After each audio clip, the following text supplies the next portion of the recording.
Howdy y'all, happy Thursday. I hope you're having a fantastic day and week.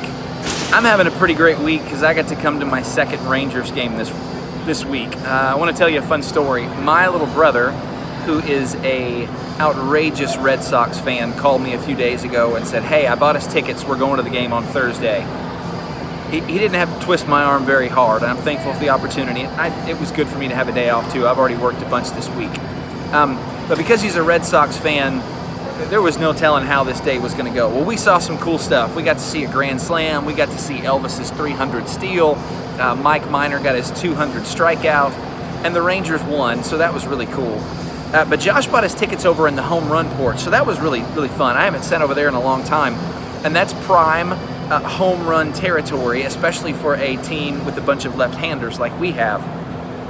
Well, we sat over there through not quite the seventh inning, and the score was tied to tie, but my little brother, he was just getting antsy, and it wasn't because the game wasn't exciting. It was a good game.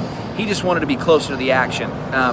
Originally, he just wanted the shade, but he really wanted to be closer, and he realized sitting closer meant that we had to sit in the sun. And so I told him, I said, man, by and large, you can see all those empty seats. People don't really want to sit out there, so if you want to move out there, I'm willing to move out there with you. And so that's what we did. We went and sat not far behind the Red Sox dugout with a whole bunch of Red Sox fans, as you can imagine. And it was crazy hot. We sat there for 2 innings.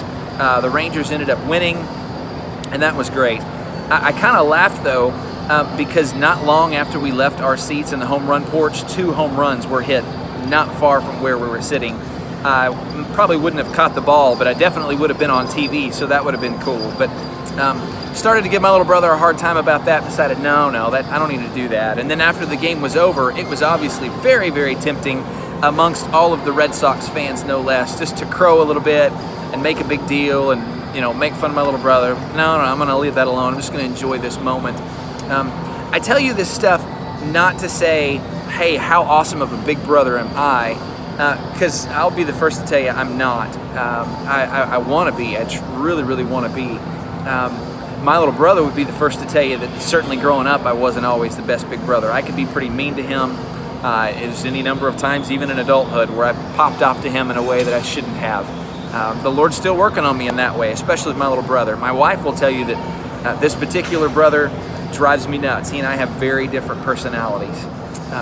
That all being said, in thinking about this lesson and thinking about this week and even in this scenario, it's kind of perfect that I get to be here because I love the Rangers and I love this stadium and I love baseball and I love my brother and I love Jesus, and that love obviously varies in capacity, but the deal is Jesus set the definition of love for us. He defined it very clearly in this chapter for us.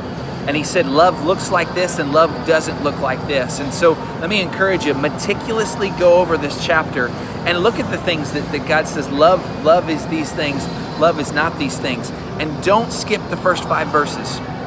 Please don't skip the first 5 verses. When he's talking about how if I have the tongue of an angel, if I sing beautifully, if I speak so eloquently, but I don't love people, it's worthless. It does not matter. In this sense, hey, the Rangers won, and that's awesome. But if I don't show love to my little brother, then this experience was worthless. It does not matter. What matters is how we treat people. Well, here's the biggest deal, and what 1 Corinthians lays out really well for us, but the cross lays out even more for us, is the fact that love is sacrificial, which means love doesn't always get what it desires. In fact, love frequently chooses what it doesn't desire for the sake of another person. Because I love my brother, I chose to be gracious today. And that doesn't mean you can't be playful and lovingly talk some smack, but I didn't do any of that today. I just loved him because this was an important day for us. We haven't been to a ball game together since we were little boys, and so this was kind of a cool thing. So today, love looked like just being gracious with my little brother. Now, if the Red Sox had won, I have no idea how he would have responded to me. That's really irrelevant. Hammer into the students this way, and hammer is a bad word to use in a lesson about love. Emphasize to the students this week that love does what's best for another person. Love does what's needed, not what's wanted. And that applies to all of our relationships.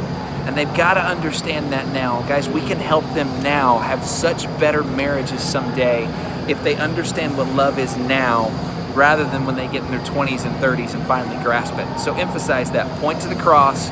The cross was perfectly sacrificial. Jesus did what we needed, not what we wanted. Jesus did what we needed, not what those people at that time wanted. Remember, they wanted him to go overthrow Caesar, and he said, no, I'm going to the cross because that's what you need. That's what love does, and that's what we want to do for each other. Guys, I love y'all. I'm so thankful for you, and I genuinely want to love you the way that you need to be loved. So if there's something I can do to help you this weekend, please let me know. Love y'all. See you later. Go Rangers.